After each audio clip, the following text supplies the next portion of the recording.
traditional Catholic, there's two faiths, Catholicism and them. I mean, that's the attitude I was raised with. My dad, on the other hand, grew up at 603 Wilson Street by the railroad tracks. And my poor dad, his grandmother, my grandmother, Rose Hughes, would drag him along as the chosen son on her Sunday ventures into church hunting. She was a spiritual seeker, and she hit up just about every church in Winona, and my dad was there with her the entire time. He didn't like it very much. He said, he got to be pretty skeptical about the things he saw and stuff like that, but he sure loved talking about it. The different ways that he saw people worshiping in the town of Winona. And I just started to remember all the BS stories my old man told me when I was a kid. And I thought, this is going to be fun. And it is going to be a lot of fun, I hope. And I always like to start out with a couple of nice pictures of old Winona to get us in the mood. Okay? I mean, we drove by the new Masterpiece Hall on the way to get here and stuff like that. Let's go back to 1867, where we're like right around here. Downtown, such as it is, and there's not very much of it in 1867, is here. And the center of Winona is basically, let me just get the streets here. It's the east side? Franklin Street. Oh, wow. The center of Winona, the original settlement of Waukesha's Prairie in 1852 was all down there by the Bay State Milling. The second, well, I'll get to that, but that's where we're going to be spending a lot of time today. And here's one I just found on my, it's just a nice, beautiful picture of Winona taken from the standpipe down by the river, looking straight down Johnson Street, and we are, of course, right here. And if you remember Blind Andrew from various talks, the news agent who blew his heart out, his shop was like around here. Jeez. His house was like right around here. There were people who lived here. Wow, this is my Winona. Our brief outline is as follows. And Catherine's shanty, I feel like Alex Trebek, Churchy Winona, Mother Loves Traveling Salvation Show, and Winona Daily News advertisements from 1955. Yeah, I'll take advertisements for 1955 for $50, Alex. And really the sad one, Bohemian Elegy. Starting out with Aunt Catherine's shanty. I made this big, huge, enormous map as soon as I decided I was going to be talking about this. I'd like to make a great, big, huge map. And then figure out, why did I put this here and why is that there? Basically, in red, I started out by putting out all of the really big churches to give you an idea of where they stand with regard to each other. Okay, and we are on lot 19 right here. No, we're on 20. We're on block 20. So this is going to be, I still can't pick them out. I'm sorry.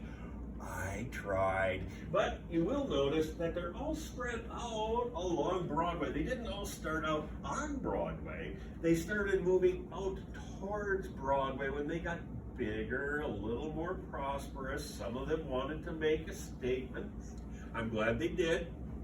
And over here we have the little odd East End enclave. Number 14 is St. Stan's. Number 12 is the Bohemian Church, St. John Nepomucene. I'll be talking about that. Number 13 here, I didn't even know there was a church, a second church. There was a church on the corner of 5th and Caramona. My mom grew up right over here. There was not a church when Mom was growing up.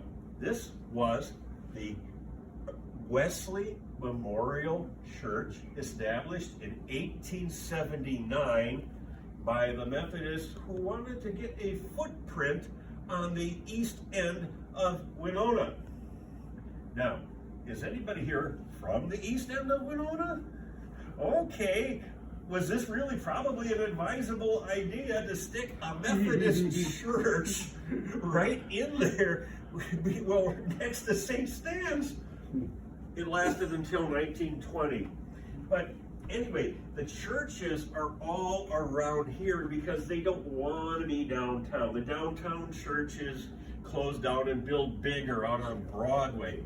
What really fascinates me is the green dots, the little green dots, because that's where the settlement of Waukesha's Prairie really got started, down here. This dot needs to be moved over here because I am going to have to correct myself. Doesn't matter. 03 is the site of a place I'll be talking about. I'm going to call it Goddard's Shanty. It was built by Abner and Catherine Goddard, or Goddard, in the spring of 1852. It was a 16 by 32 one-story wood shanty built with crappy wood that had to be dragged up from La Crosse because there wasn't a single stick of lumber on Waukesha's Prairie. And it was the third building, the third building built in Winona. Like, no it wasn't, do the math. But it was the third white inhabitants building built in the city of Winona, and it's a really big deal. Nobody knows about it. Nobody's ever written about it. Honest to God, it's at 273 East 3rd Street. But I want to start by talking about Aunt Catherine, and here she is. Interestingly and appropriately, I guess, if you've been in the Winona Hall, you have seen the little mural of the, founding people, really important people of Winona. One of them is a woman. It's her. I'll tell you why she belongs there. She incidentally started up the first church in Winona.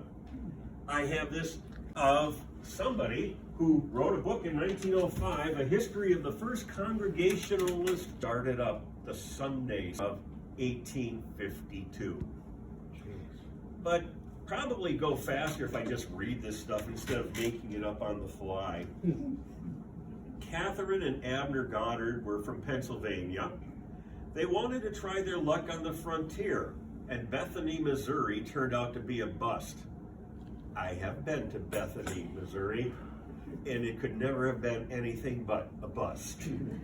But they had, like many Americans did in those days, the 1940s, 1850s, they had a desire to blast off and get the heck out of Pennsylvania.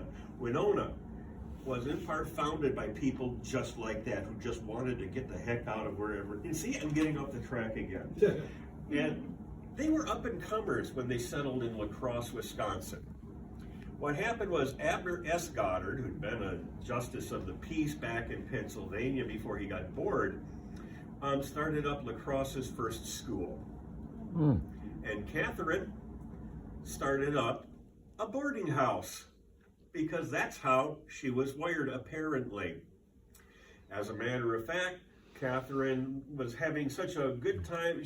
Catherine and Abner were so happy with their new life in La Crosse that Catherine's younger brother, John C. Laird, came out. Oh, you already caught it. This is why the Lairds came out to Winona in 1855, because their big brother, John, came out here in 1852 because their big sister Catherine got here first. Wow. She brought them in. Wow. I mean, there would have been other lumbermen, I'm sure. These were pretty good lumbermen. And like I said, they came here because of their big sister. Joe, since there were no trees, where'd the lumber come? Was it just... That's a brilliant question, Dick.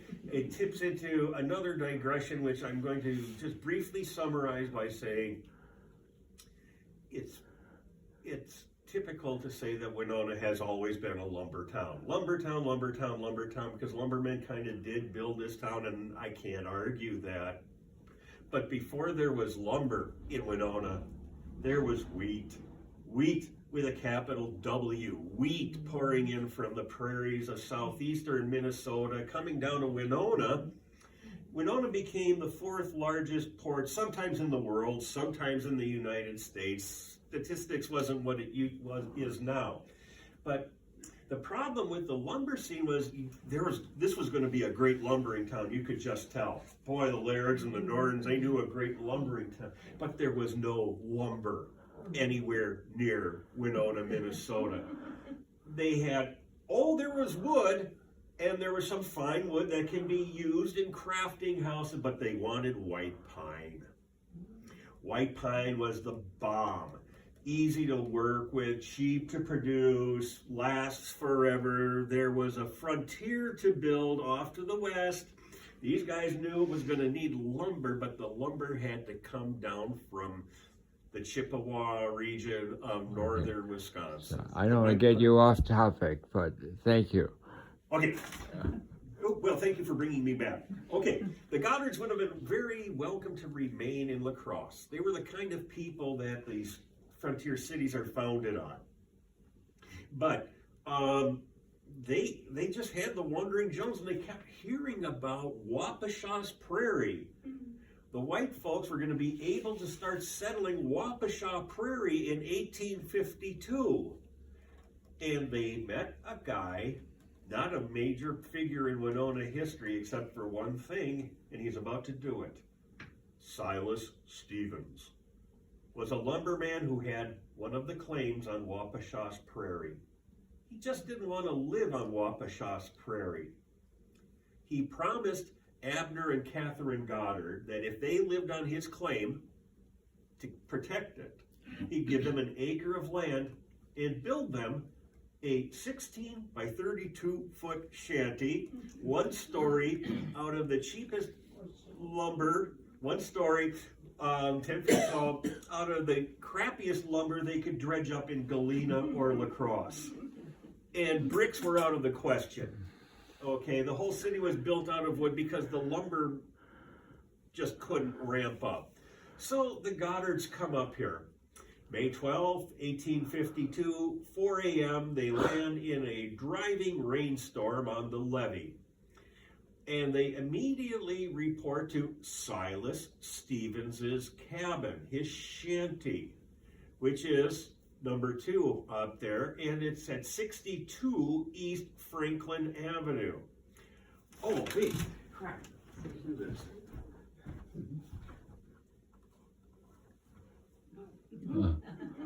While I was taking that shot, I was accosted by 3 people who wanted to know what I was doing.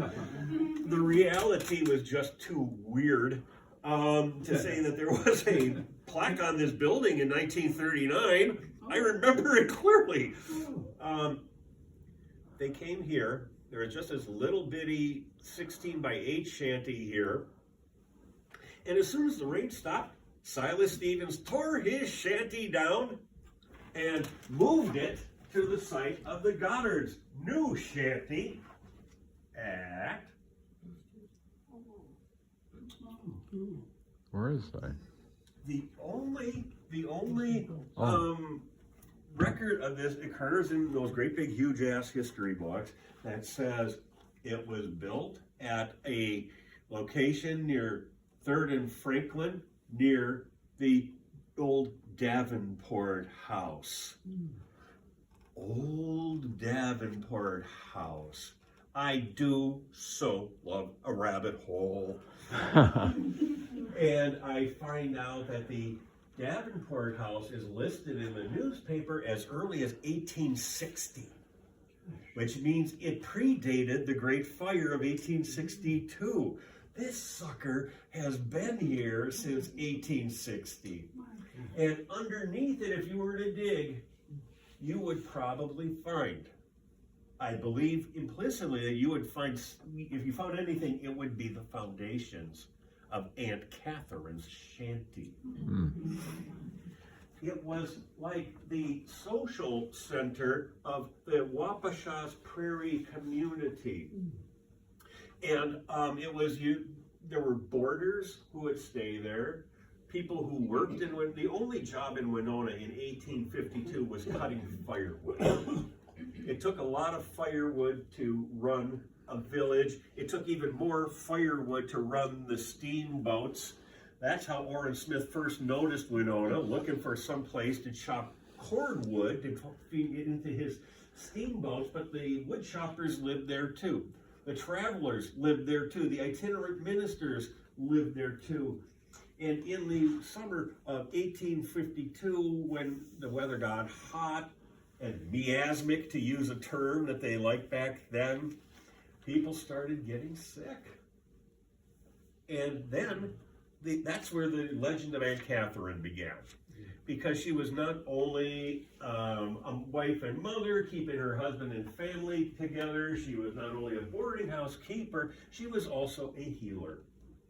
It was said that you tried to get in to see Aunt Catherine. Yes, the boarding house owner will see you now. And her own husband and 2 of her 3 children passed away here in the summer and fall of 1852. Did this keep Aunt Catherine down? No. In 1853, she remarried to one of her boarders, A.B. Smith. They ran some hotels together until 1858, when he went out for a walk one night, never came back. That didn't stop Aunt Catherine either. She went on to become a, not there. Elder Ely would get up and talk about what all the wonderful things Aunt Catherine did. For example, her son, Charlie Goddard, was a member of Company K. He fought in the Battle of Gettysburg. So she became a den mother of sorts to the Company K Veterans Association. She was a patroness of the firemen in Winona and threw little shindigs for them. On Easter and New Year's Day, she held open house. She held functions for the old settlers. She was like the glue that held the community together back in 1852, and she stayed in this role her entire life long. And on top of all the other fantastic things she did do, which are really funny, she did get credit for, these are some of the people she had staying in her boarding house in 1870. Robert L. McCormick, he went on to be a big wheel with the lumber mills. Gilbert Nevius was one of the Nevius family that owned the stables in town. They were connected with the Lairds and the Nortons. James B. McGoy was a preeminent Winona physician, as was his son. Although at present he's a 27-year-old man with a grub stake of about $500. Catherine's got $2,000. Catherine's got some serious money. And finally, about Catherine, what we got here? Get over here. Churching Winona. Here's the church's map again. And start out with the Congregationalist Church. Let me go on here. Oh, 2-sided. And boy, you would have been confused if I just started reading on top of page 3, right? Another Winona first took place at Goddard Shanty. There were 2 ministers in Winona at that time. They were named Elder Edward Ely, he was Baptist, and Elder Hiram Hamilton, who was a Congregationalist and an abolitionist.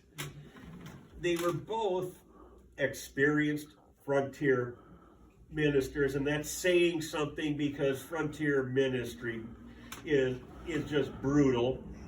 And also, they were both more interested in real estate than in the care of souls. Elder Hiram S. Hamilton, in the words of Dr. Carol Jefferson, was sleazy. I think she said he was sleazy. And if that's what Carol says, I'm going to go with that. He apparently acquired almost all the property in Winona and sold it to Henry Huff in 1855. I didn't know that. But I do know that these guys would trade off Sunday services preaching at Catherine Shanty. And it was during their services, or as a function of their services, that Aunt Catherine, a fervent Methodist, started teaching the Sunday school. That's one thing I want to stress about early churches in Winona. They were necessarily ecumenical. That is to say that the Protestants, with their numerous denominations and their religious beliefs, all keenly differentiated from each other in ways I can't even begin to guess, basically we're all thrown in the same boat, and they did fine. Elder Hamilton was known for his ability to bring people in. They all played together, and they all played together pretty well after they built their nice, big, huge churches. The two things about the early frontier churches that I would just want to stress is, number one, well, take the Congo, for example. The Congregationalist church in Winona looks like this today. It's splendid, it's beautiful, but it didn't look like that until 1882. Before that, it moved a lot, let's say. These churches started out in rooms and prayer groups and rented halls, and then they get a junky little building, but it's their church, and it becomes wonderful. And it's just really uplifting to read about how these people put together these congregations and eventually wind up like this. The other thing is, one is they start slow. Number two, it's hard to find a pastor or a minister who will stick around. It's hard to get ministers, and this is no matter what denomination. You'll get one who will stay for 11 or 12 years, then you'll get a period in which you basically have whoever shows up, whichever circuit rider shows up at your church. That's life on the frontier. The Lutherans and the Catholics of Winona also had a language situation going on here. It's not like language problems, it's just a fact that Winona was very, very linguistically diverse, pretty much from its very beginning. You could hear not just the Central European languages here, you could hear weird people from everywhere. There were Native Americans walking this, well, they never talked to white people. I understand that, but and this had to be accounted for. Example being, the Lutheran Church, when it became established in Winona, was mostly German immigrants. So of course you had service in German. It didn't even have to be in English. I don't think there were a lot of English Lutherans around, English-speaking Lutherans in Winona.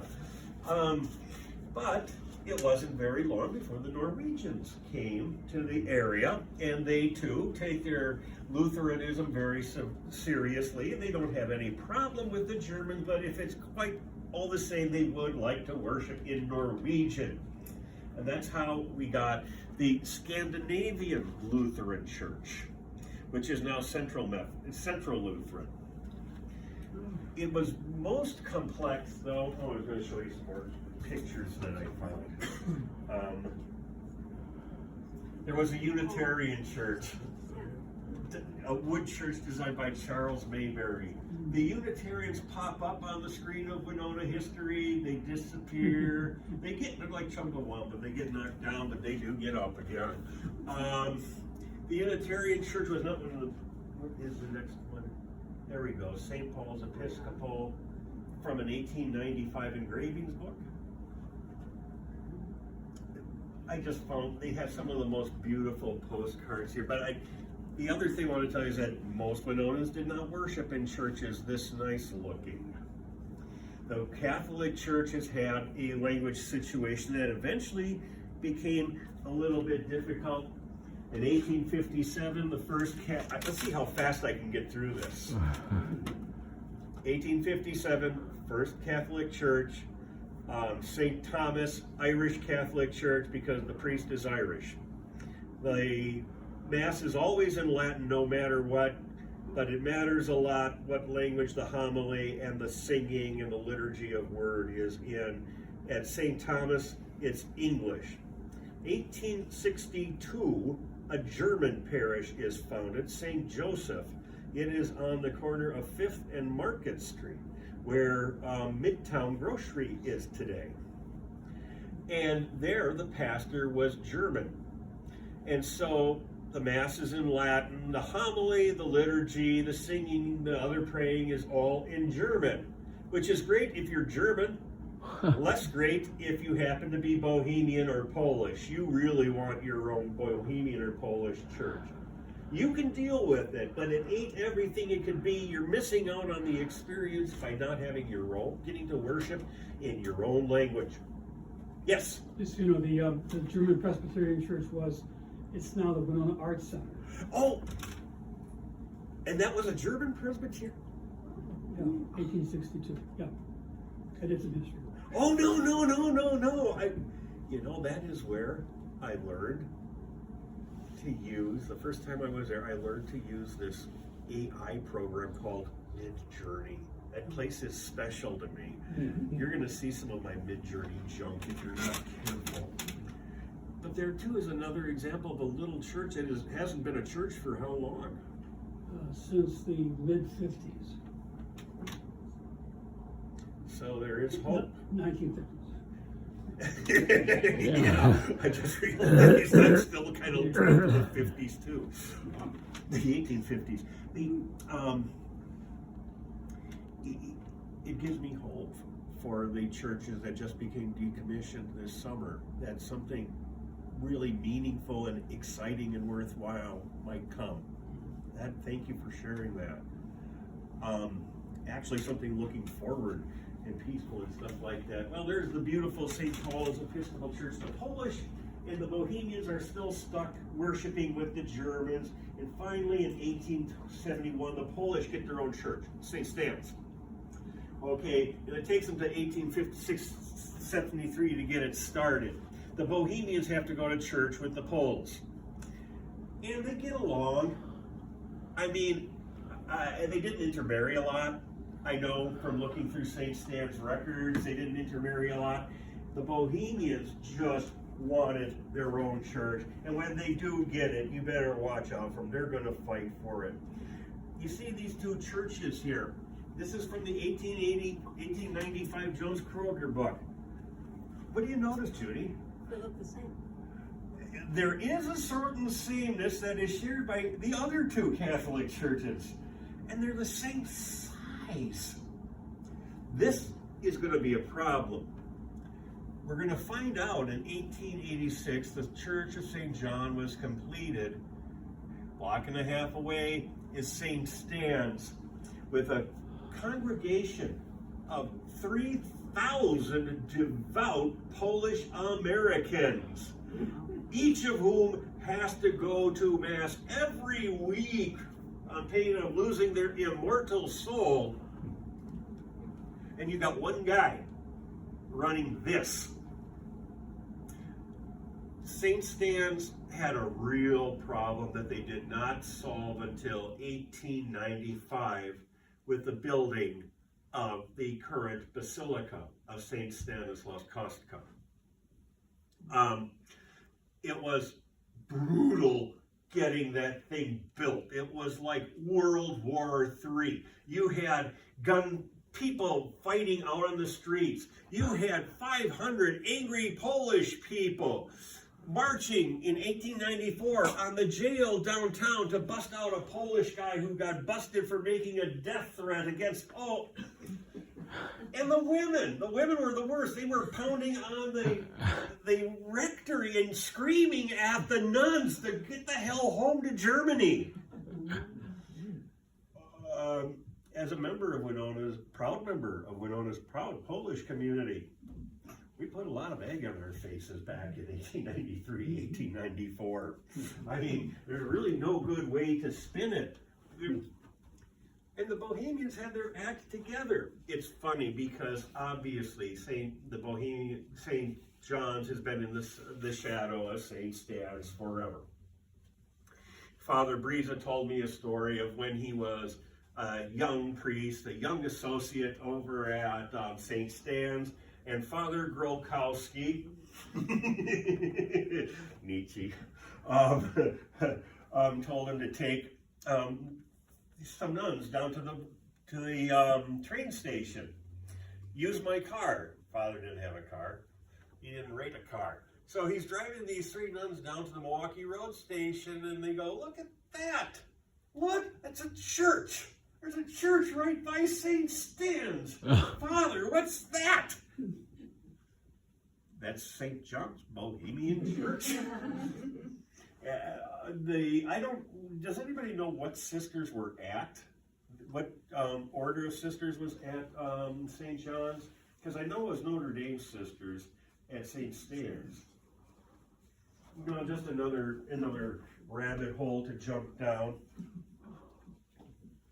Brother Love's Traveling Salvation Show. Here it comes. The revivals come in all flavors. Revivals could be very proper. In 1867, for example, you see here the Baptist minister, the Methodist minister, the Presbyterian minister, the Congregational minister, all had a theme pulpit swap. Let's talk about revival.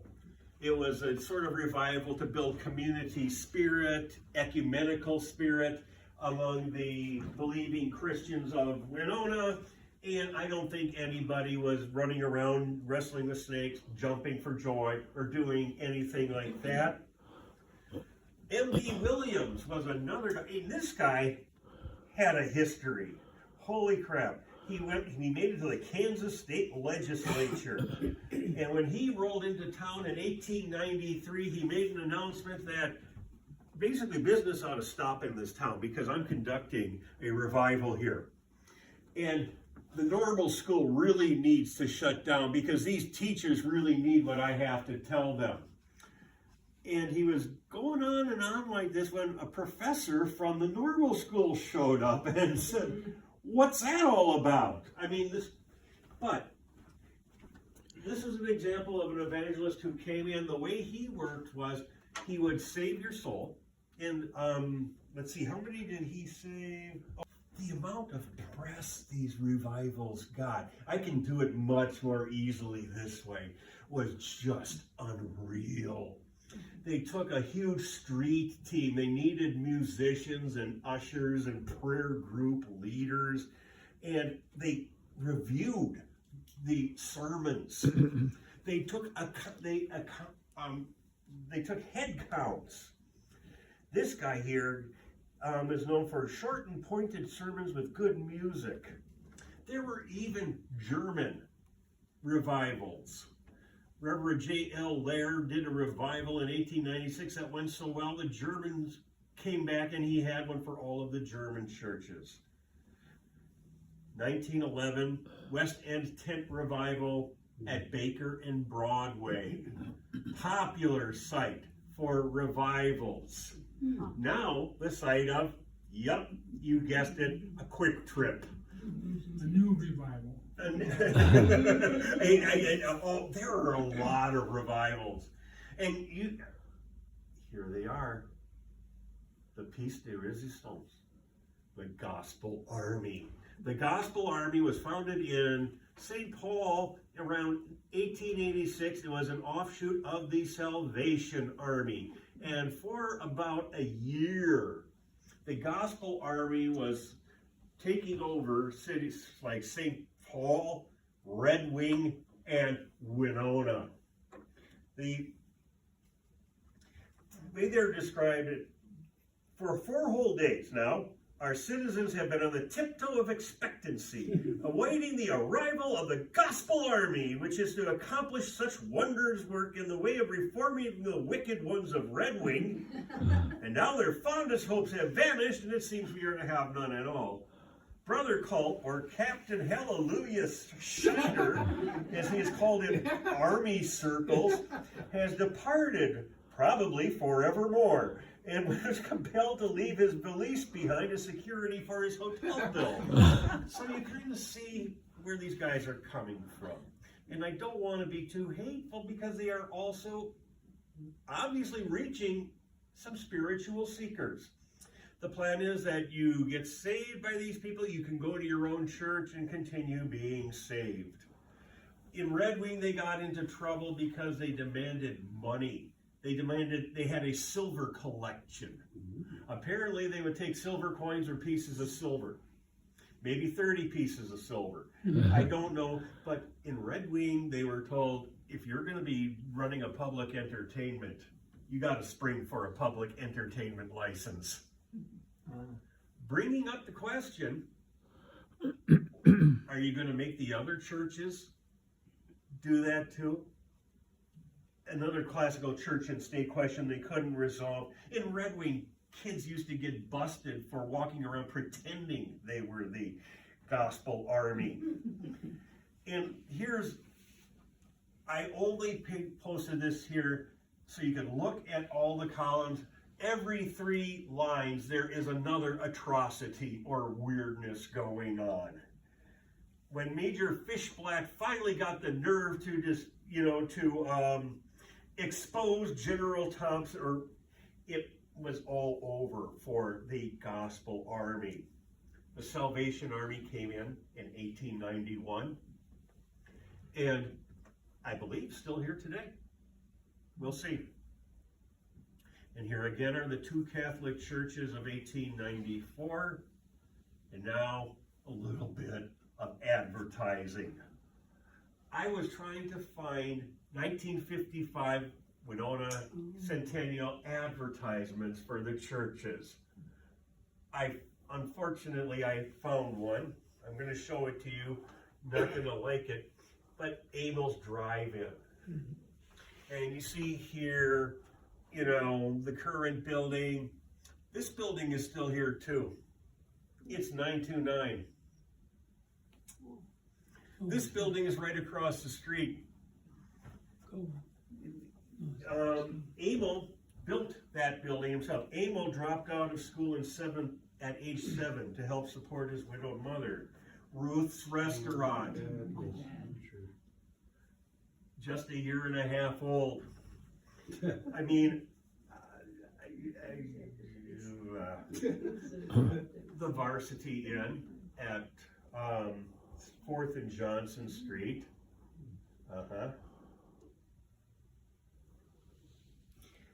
Ted Meyer Drugs. My mom's first job.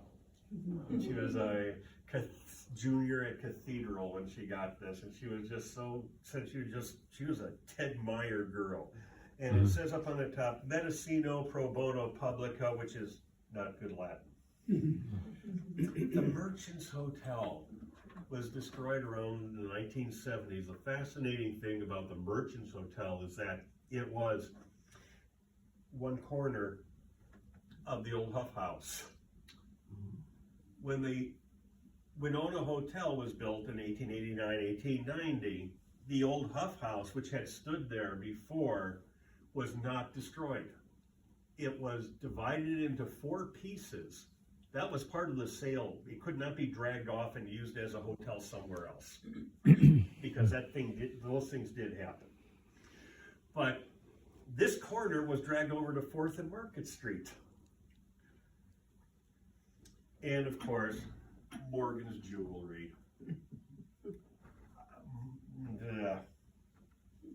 And finally, the ad that I just could not unsee. since 1871. I don't know what's goofier, the Western style lettering or, sadly, the big view of the campus. Because, wow, indeed, because, you know, Judy, I drive by that now, and I'm not even from here, and my heart just goes, I mean, I know there was really no real use for the old school. That it would have cost too much to remediate it, but that still hurts. And finally, the 1955 was the Golden Jubilee of St. Casimir's Catholic Church. They were planning to build a church in the parking lot in 1955. And over at the right, save for future reference, St. John's Church. Bohemian Elegy. Here are the two Catholic churches again, just for a second to remind you of the happy days when the Bohemians had something really, really cool that the Polish did not.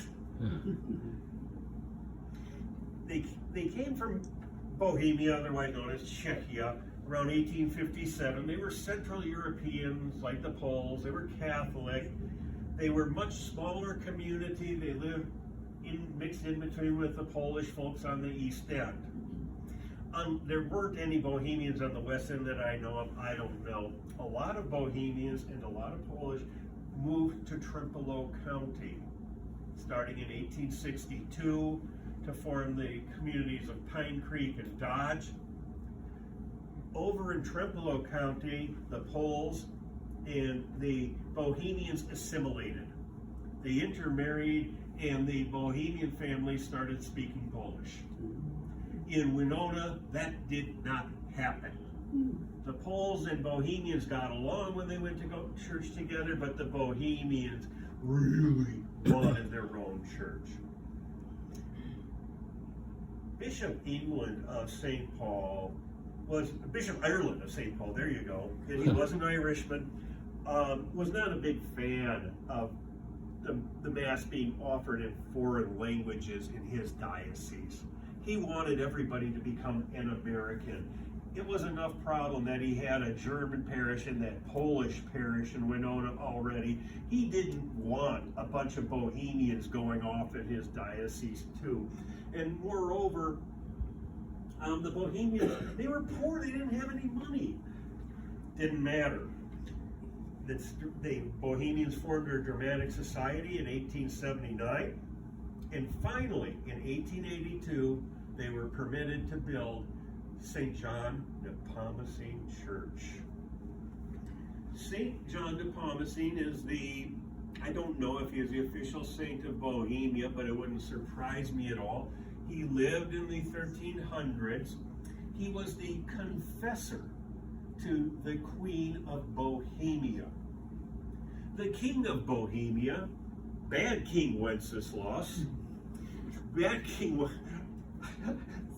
thank you. I'll be here all day. He refused to believe that his wife was not having an affair. And his wife wasn't having an affair. And Father John Nepomucene knew this, and he could have said, just, boom, she ain't, okay? But he would be breaking the sanctity of the confessional. And he would not do that. He endured death by torture rather than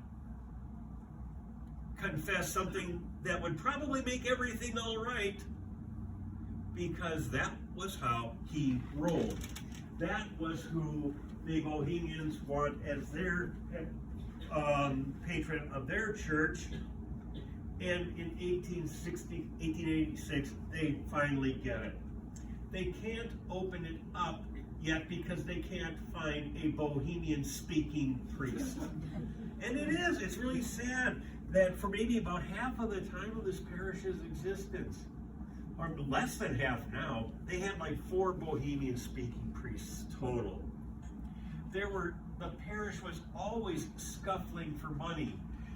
Somebody was attending my previous yak last week, and she observed that the basement was only 9 feet deep. Wanted to know why that was, and well, you're a lifetime member of the church. You're asking a guy from Racine, Wisconsin. But it had to be that's as far as they could dig down. They ran out of money twice. That church was always living hand to mouth. A lot of times the other priests of the Winona diocese would just have to come in there and have mass there because they did not have a priest. And yet, they loved their bohemian culture. You have here a petition signed by about 100 members of the bohemian community requesting to have bohemian books offered at the library. The interesting thing is that the Poles did this a couple years earlier.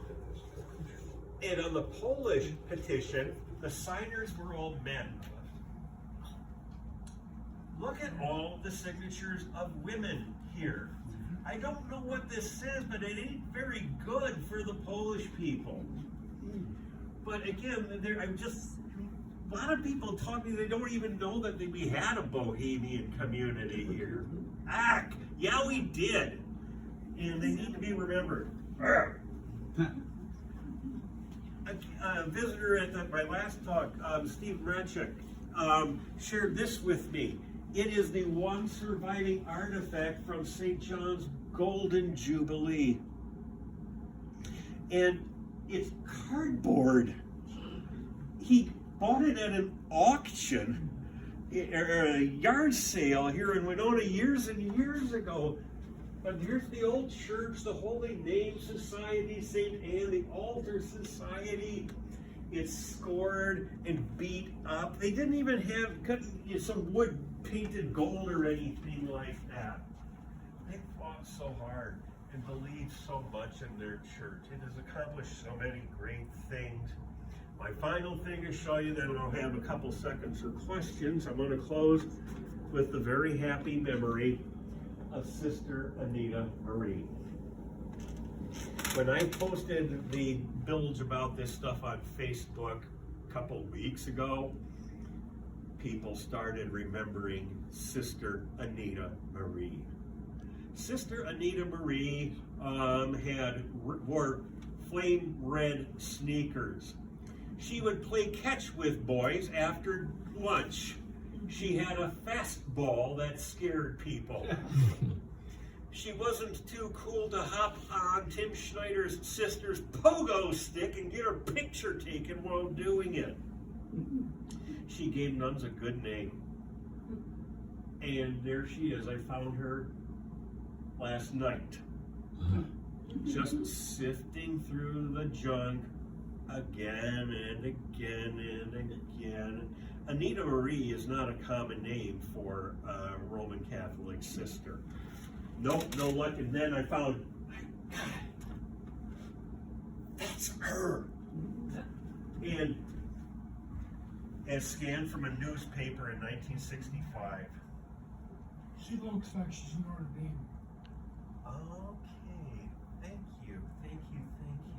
That looks Notre Dame to you? Okay, I'll check. Well, no, I honor expertise whenever I encounter it. That's what it looked like on August 18th. And